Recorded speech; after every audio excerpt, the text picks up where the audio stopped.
Dahil hindi mo ba alam, buntis ako ngayon. Lahat ng problema, tinatry ko ikita sa sarili ko.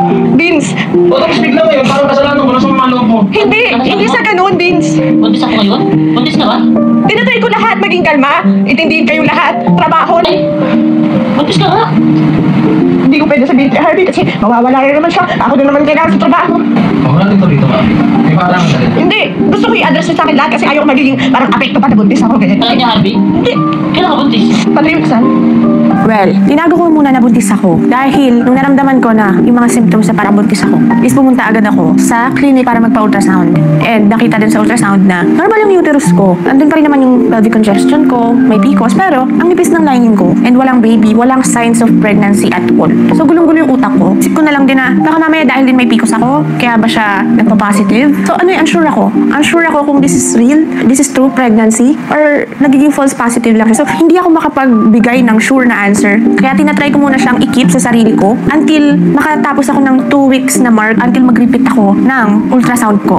Dahil after 2 weeks, dun pa lang din pwede malaman kung nag-progress ba talaga na may pregnancy ba or baka nasa labas ng bahay bata yung baby. Kasi hindi din naman ako magka-positive sa pregnancy test nang wala lang. And besides, ayokong iharap ko sa kanila na wala pa yung baby, wala pang buhay. Kaya as much as possible, kinikip ko lang talaga sa sarili ko. And gusto ko pag ibibigay ko na sa kanila yung results is, okay, kung pregnant talaga ako, healthy baby, may heartbeat, maayos, nasa loob. And isa ring factors, gulong-gulo talaga ako as in. Sobra. Ang dami mga kaganapan sa bahay namin na tinatry kong ayusin tapos sumasabay pa yung ganitong issue. Kaya hindi ko na talaga alam kung anong unahin ko.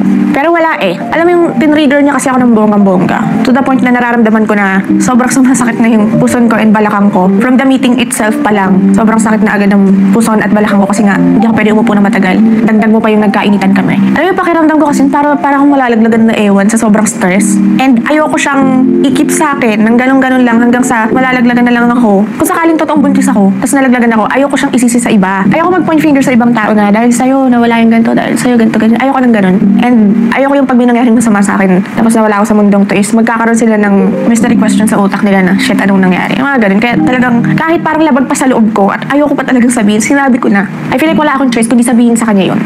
Kasi ayaw niya rin talagang huminto. Hindi ko alam kung topic ko hindi. Kausapin mo siya na parang baby. Hindi, lalo na sa harap ko. Pag sa harap ko, iba ka kay Tyronia. Pag minsan, pag nakatalikod ako, ibang tao lang sa paligid, naging comfortable ka. I know you're being ate, tita, pero there are times na putang ina, masakit na siya.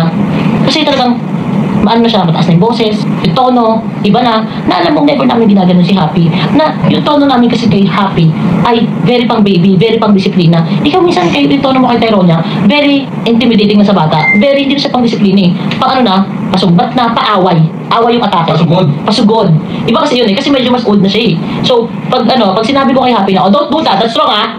Pag ginawa mo yung kay Happy, disiplina. Pero pag 12 na kasi, huwag mong galin yan, hindi dapat yan ganyan. Away na siya. So, dapat magkaiba yung way na mas si Tyronia dapat, mas ilusumbong sa parent. Kasi nakakapag-isip ka ng tama, nakakatanggap ng emotion.